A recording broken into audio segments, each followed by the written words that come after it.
నిన్నేదో మాట్లాడిరు ఎంపీ ఎన్నికలలో 0 సీట్లు వచ్చినోడు, గాడిద గుడ్డు పెట్టినోడు, తోలు గుడ్డు పెట్టినోడు కూడా ఢిల్లీకి వచ్చి ధర్నా చేస్తాడట. ఎన్ని చీరాలకు ఎంపీ ఎలక్షన్లలో 0 లేదా 1 అని మీడియా చెప్తే ఆ 1 కూడా గుంజుకొచ్చినోడు ఈ రఘునందన్ మాట్లాడుతుండే ఇలా మీ ముందు. 0 పార్లమెంట్ ఎన్నికలలో తోలుగుడ్డు గాడిద గుడ్డు పెట్టినటువంటి కేటీఆర్ కూడా మాట్లాడుతూ ఉన్నాడు ఢిల్లీకి వచ్చి ధర్నా చేస్తామని చెప్పి. రెఫరెండం అని చెప్పిండి ఇంకొక ఆయన 14 గెలుస్తా అన్నాడు, 16 గెలుస్తా అన్నాడు, సగం సీట్లకే పరిమితమైండు.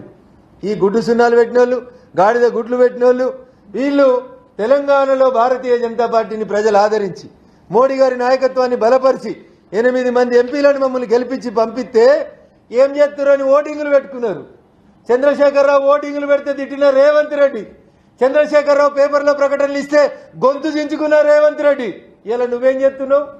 యాడికెళ్ళి పెట్టినావు?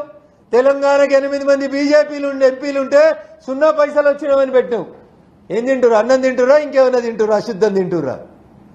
నేను ఎట్లా రాస్తావు మరి? సెంట్రల్ గ్రాంట్ నేడు 26,000 కోట్లు ఎట్లా రాసినావు నువ్వు? బడ్జెట్ గ్లాన్స్ లో ఎట్లా రాసినావు? అది గ్రాంట్ నేడు ఎట్లా ఇచ్చింది ప్రభుత్వం? అదెందుకు గుర్తుంటలేదు మీకు అనేది ఒకసారి అర్థం చేసుకోవాలని చెప్పి కాంగ్రెస్ మిత్రులకు చెప్తూ నేను తెలంగాణ సమాజానికి సవినయంగా చేసేటువంటి అప్పీల్ ఒకటే, మాకు వీళ్ళు వాళ్ళని తేడా లేదు, అన్ని రాష్ట్రాలని సమదృష్టితో చూస్తాం. నీతి ఆయోగ్ మొట్టమొదటి మీటింగ్లో గౌరవ ప్రధానమంత్రి ఈ దేశ ప్రధాని నరేంద్ర మోడీ గారు ఒక మాట చెప్పింది. ఏమని? నేను టీమిండియా కెప్టెన్గా 28 మంది రాష్ట్రాల ముఖ్యమంత్రులు ప్లేయర్లుగా అన్ని రాష్ట్రాలు సమగ్రంగా సంతులితంగా సమదృష్టితోటి అభివృద్ధి చెందిన రోజే ఈ దేశం బాగుంటుంది అని చెప్పినాం. అస్సాంలో వరదలు వస్తే పైసలు ఇచ్చినాం, సిక్కింలో వరదలు వస్తే పైసలు ఇచ్చినాం, ఉత్తరాఖండ్లో వరదలు వస్తే పైసలు ఇచ్చినాం, బీహార్కి వరదలు వస్తే పైసలు ఇచ్చినాం, తెలంగాణలో కూడా వరదలు వస్తే మీరు ప్రాజెక్టు పంపిస్తే అక్కడ ఎంత నష్టం జరిగిందో రిపోర్టు పంపిస్తే తెలంగాణ కూడా పైసలు ఇచ్చినాం. కానీ మీకు పెద్ద మనసు లేదు, కుచిత మనసు, చిన్న మనసు. మనుషులు చిన్నగానే ఉన్నారు, సైజు చిన్నగానే ఉన్నది, దిమాగ్ కూడా చిన్నగానే ఉన్నది, ఆలోచనలు కూడా చిన్నగానే ఉన్నాయని చెప్పి ఈ సందర్భంగా తెలియజేస్తూ 33 జిల్లాల పేర్లని బడ్జెట్లో చదివని మీరు 118 నియోజకవర్గాలకి కూడా ఏర్పాటు చేయలేని నువ్వు 118 నియోజకవర్గాలకి కొడంగల్కి తీసుకుపోయినట్టు 4,600 కోట్లు ఇవ్వలేని నువ్వు రంగారెడ్డి పాలమూరుకి పైసలు ఏవేని అడుగుతున్నావు. Where is the DPR mister Revanth? నీ దగ్గర డిపిఆర్లు ఉంటే రేపు తీసుకొని రా. మూసీ నది డిపిఆర్, పాలమూరు రంగారెడ్డి డిపిఆర్ తీసుకొని రా. ఒక అఖిలపక్షం పెట్టు, 17 మంది ఎంపీలను తీసుకొని పో. Will fight for the cause of the Telangana. నువ్వు జై తెలంగాణ అనన్నాడు, మేమంతా జై తెలంగాణ అన్నోళ్ళం బిడ్డ. మీరంతా నై తెలంగాణ బ్యాచ్ అయితే మేమంతా జై Telangana batch.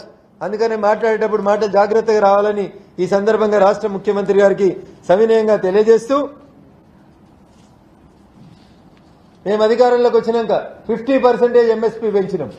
On the floor గౌరవనీయులు ఆర్థిక మంత్రి గారు చెప్పారు. 1.52 లక్షల కోట్లు వ్యవసాయానికి ఇచ్చినాం. దేశం మొత్తం మీద 1000 ఐటీఐలని స్కిల్ డెవలప్మెంట్ కోసం అప్గ్రేడ్ చేస్తామని చెప్పినాం. హయ్యర్ ఎడ్యుకేషన్ కోసం లోన్లని 10 లక్షల రూపాయలకు పెంచుతామని చెప్పినాం.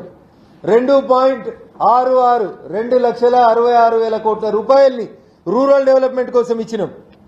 మీరు ఉచిత కరెంట్ ఇచ్చి ఇబ్బంది పెడతా ఉంటే మేం చెప్పినాం ప్రతి ఇంటి మీద సోలార్ యూనిట్ పెట్టుకోండి, 300 యూనిట్ల కరెంట్ ఇస్తామని చెప్పినాం. దీనికోసం ఇప్పటిదాకా దేశవ్యాప్తంగా 1.28 crores లబ్ధిదారులు దరఖాస్తులు పెట్టుకున్నారు. ప్రధానమంత్రి గ్రామీణ సడక్ యోజన కింద నేను ఇందాకనే చెప్పినట్టు 25,000 హ్యాబిటేషన్స్ రూరల్ హ్యాబిటేషన్స్ కి రోడ్లు ఇస్తా ఉన్నాం, నలందన్ డెవలప్ చేస్తా ఉన్నాం, టూరిజాన్ని డెవలప్ చేస్తా ఉన్నాం. అందుకని విమర్శించేటప్పుడు 1 ఏళ్ళు మా దిక్కు చూపిస్తే 4 ఏళ్లు నీ దిక్కు చూపిస్తున్నాయనేటువంటి విషయాన్ని కాంగ్రెస్ పార్టీ పెద్దలు గమనించాలని చెప్పి ఈ సందర్భంగా తెలియజేస్తూ తెలంగాణ రాష్ట్ర అభివృద్ధికి తెలంగాణ రాష్ట్రం కూడా మిగతా రాష్ట్రాల్లో అభివృద్ధి చెందాలనేటువంటి మాటకి గౌరవ ప్రధానమంత్రి నరేంద్ర మోడీ గారు కట్టుబడి ఉన్నారు. కాబట్టి అవాకులు చెవాకులు వేలొద్దు. కాంగ్రెస్ బీఆర్ఎస్ 2 ప్రభుత్వాల పాలన చూసిరు కాబట్టి నేను తెలంగాణ సమాజానికి తెలంగాణ ప్రజలకి ఓటర్లకు ఒక సవినయమైన అప్పీల్ చేస్తున్నా. నేను ఇందాక చెప్పినట్టు ఇటున్న కేసీఆర్ ఇటు వచ్చిండు, ఇటున్న బట్టి ఇటు వచ్చిండు, ఏం మారలేదు, భాష మారలే, వేషం మారలే, కాకపోతే బట్టి ధోతి కట్టుకొని నటన చేపిస్తా ఉన్నాడు. అంతకుమించి కొత్తగా మారింది ఏం లేదు. కుర్చీలు మారినాయి, జెండాలు మారినాయి, జెండాల రంగులు మారినాయి. ఈ 2 జెండాలను చూసిరు కాబట్టి తెలంగాణ సమాజమా విఘ్నతతో ఆలోచించమని నేను సవినయంగా అప్పీల్ చేస్తున్నా. భారతీయ జనతా పార్టీ మాత్రమే తెలంగాణ రాష్ట్రానికి శ్రీరామ రక్ష. అందుకని దయించి భవిష్యత్తులో ఎప్పుడు ఈ రాష్ట్రానికి ఎన్నికలు వచ్చినా భారతీయ జనతా పార్టీని ఆశీర్వదించుర్రి ఈ తప్పుడు మాటలు మాట్లాడేటువంటి ఆ రవంత్ రెడ్డికి ఈ కేసీఆర్ అనేటి ఆయనకి ఇద్దరికి కూడా తగు గుణపాఠం చెప్పాలని చెప్పి నేను తెలంగాణ సమాజానికి సవినయంగా అప్పీల్ చేస్తా ఉన్నాను. థ్యాంక్ యూ వరండాల్. ఇచ్చిన ఇళ్లను తీసుకుపోయి